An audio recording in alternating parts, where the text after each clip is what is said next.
ત્યારે આવા અકસ્માતો કે જેની ભરમાર અટકવાનું નામ નથી લઈ રહી અને આ તમામની વચ્ચે એવા અનેક ઘટનાઓ અને અનેક બનાવો સામે આવી ચૂક્યા છે જેના કારણે નિર્દોષોના જીવ ગયા હોય, પરંતુ હવે આ રફતાર ક્યારેક બેદરકારી હોઈ શકે અને ક્યારેક એવી ઘટનાઓ પણ અણધારી બનતી હોય છે જેના કારણે તમારે જ સતર્ક રહેવું ખૂબ જ જરૂરી બની ગયું છે।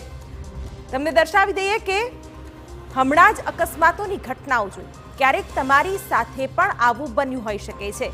ક્યાં તો નજરો નજર તમે આવું બનતા જોયું પણ હશે। આપણે ત્યાં સરકાર, ટ્રાફિક પોલીસ, સામાજિક સંસ્થાઓ સલામતી માટે અનેક જાહેરાતો અને સૂચનાઓ આપતી હોય છે, પરંતુ આપણે તો એક કાને સાંભળીએ અને બીજા કાને કાઢી મૂકીએ છીએ। જ્યાં સુધી આપણી નજર આપણી પર ન આવે ત્યાં સુધી આપણે વસ્તુઓને ગંભીરતાથી પણ નથી લેતા। પણ આજે તમને અકસ્માતો પાછળ કારણો અને શા માટે આવું થાય છે, તો શું કરવું જોઈએ એ વિશે પણ થોડું જણાવી દઈએ। કાર અકસ્માતના કારણો વિશે વાત કરીએ તો ઓવર સ્પીડ જે એનું મહત્વનું કારણ બની જાય છે। ડ્રિંક એન્ડ ડ્રાઈવ પણ તેમાંનું એક કારણ છે। ખરાબ ડ્રાઇવિંગ પણ એક કારણ બનતું હોય છે। ત્યારે ગુસ્સામાં વાહન ચલાવવાથી પણ ક્યારેક સ્પીડ વધી જતી હોય છે અને અકસ્માતો થતા હોય છે। નવશીખ્યા ડ્રાઈવરોના હાથમાં સ્ટીયરિંગ આપી દો તો પણ અકસ્માતનું કારણ ગંભીર બનતું હોય છે। રાત્રિનું ડ્રાઇવિંગ પણ ક્યારેક જોખમી હોય છે। આ સાથે ધુમ્મસ, સિગ્નલ તોડવું, રોંગ સાઈડ ડ્રાઇવિંગ, ઝોકું આવવા છતાં ડ્રાઇવિંગ કર્યા કરવું, આ તમામ પણ ગંભીર અકસ્માતોને નોતરી શકે છે। સાથે સાથે ખરાબ રસ્તા, રોડ રેસિંગ, ડાયવર્ઝન અને જંકશન, બેધ્યાનપણે વાહન ચલાવવું પણ અકસ્માતોનું કારણ ચોક્કસથી હોઈ શકે છે। ત્યારે માર્ગ અકસ્માતને લઈને ક્યારેક મદદ પણ લેવી પડતી હોય છે અને તેના માટે શું ધ્યાન રાખવું એની પણ કરી લઈએ થોડી ફિકર। આપને પહેલા તો આંકડો બતાવી દઈએ। દર વર્ષે 2 લાખથી વધુ લોકો માર્ગ અકસ્માતમાં મોતને ભેટે છે, જે ખૂબ જ મોટો આંકડો છે। હાઈવે પર ઓવર સ્પીડિંગથી સૌથી વધારે માર્ગ અકસ્માત થાય છે તે પણ અનેક સર્વેમાં સામે આવી ચૂક્યું છે। અકસ્માત વખતે પોલીસની ઝંઝટ અને હોસ્પિટલની કાર્યવાહીનો ડર રહેતો હોય છે, જેના કારણે આપણે યોગ્ય પગલાં નથી લઈ શકતા। ઘણીવાર લોકો ઝંઝટથી બચવા ઘાયલને મદદ પણ નથી કરતા અને હિટ એન્ડ રન તેનું સૌથી મોટું ઉદાહરણ છે। લોકો ઘાયલની મદદ માટે આગળ આવે એટલે ઇનામ પણ જાહેર કર્યું છે અને જે અન્ય નાગરિકો છે તેઓ પણ આનાથી બચતા હોય છે, કારણ કે ક્યાંક મોટી પ્રક્રિયામાં કે પડોજણમાં ન પડી જાય।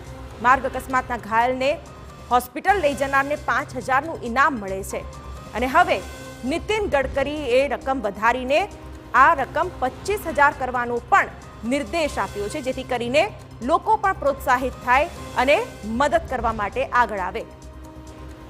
અકસ્માતના કારણો તો આપણે બધા વધતા ઓછા અંશે જાણીએ છીએ, પણ અકસ્માત થયા પછી શું કરવું એની બધાને ખબર હોતી નથી, તો એ પણ તમને જણાવી દઈએ અને બિગ વોલ પર તમને દર્શાવી દઈએ કે કઈ કઈ બાબતોનું ખાસ ધ્યાન રાખવાનું છે। ઈજાગ્રસ્તને તાત્કાલિક સારવાર મળે તે માટેના તમામ પગલાં લેવાની જવાબદારી માર્ગ અકસ્માતમાં જવાબદાર વાહન ચાલક અથવા તો માલિકની હોય છે, તે વાત ખાસ ધ્યાન રાખવાની છે। તેઓને નિયમો બતાવવા જરૂરી છે।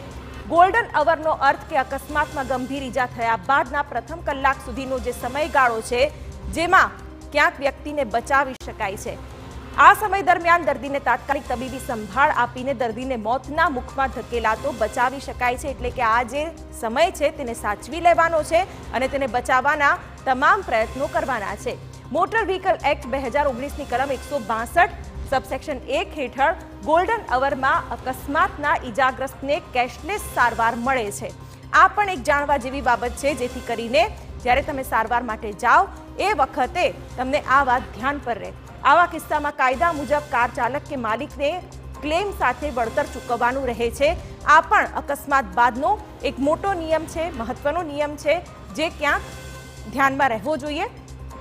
જે વ્યક્તિ વાહન ચલાવતો હોય તે આઈપીસીની કલમ 279, 337, 338 અને 304A હેઠળ સજાને પાત્ર બને છે। એટલે આ તમામ જે કાયદાઓ છે તેને લઈને ક્યાંક બધી જ બાબતોને લઈને ધ્યાન રાખતું રહેવું। અકસ્માત સમયે વાહન ચાલકનો મિત્ર કે ડ્રાઈવર ચલાવતો હોય તો કોની જવાબદારી રહે છે એ પણ આપણે કહી દઈએ। તો જે વ્યક્તિ વાહન ચલાવતો હોય તે આઈપીસીની કલમ 279, 337, 338 અને 304A હેઠળ સજાને પાત્ર બને છે, એટલે કે જેના હાથમાં સ્ટીયરિંગ તેને આ કલમો લાગુ પડે છે. જ્યારે મોટર વ્હીકલ એક્ટ 1988 હેઠળ કાર ચાલક જવાબદાર ઠરે છે, એટલે જેના થકી અકસ્માત થયો છે તેની જવાબદારી બને છે. કાયદો પણ કહે છે આવી સ્થિતિમાં ચાલકને સાથે વાહનનો માલિક પણ એટલો જ જવાબદાર છે. તેણે પણ નિયમ મુજબ ખાના ખરાબી અને વળતર આપવું પડે છે. એટલે માલિક પણ એટલો જ જવાબદાર છે જેટલો કાર ચલાવનાર. ઘણી વખત ડ્રાઈવર પર દોષ આપી દેવામાં આવતો હોય છે, પરંતુ તેવા સમયે કારનો માલિક પણ એટલો જ જવાબદાર છે. આવી સ્થિતિમાં ચાલકને સાથે વાહનનો માલિક પણ એટલો જવાબદાર હોય છે અને તેણે પણ નિયમ મુજબ વર્તવું પડશે અને તેના પર પણ બરાબર એ જ પ્રકારની કાર્યવાહી થશે જેટલો વાહનના ચાલક સામે થશે. ત્યારે સગીર જો અકસ્માત સર્જે તો શું કહે છે કાયદો?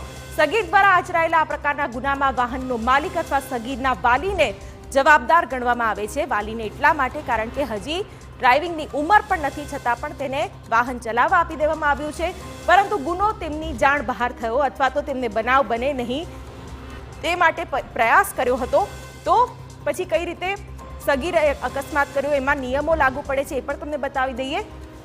તેઓ માલિક અથવા વાલી સાબિત કરી દે તો તેઓ જવાબદાર ગણાતા નથી. જી હા, ક્યાંક તેઓએ અકસ્માત ન થાય, સગીરને વાહન ન આપવાનો પ્રયાસ કર્યો હોય છતાં પણ અકસ્માત થાય ત્યારે પણ આ પ્રકારે નિયમોનું પ્રાવધાન છે જેને અનુસરવું રહ્યું.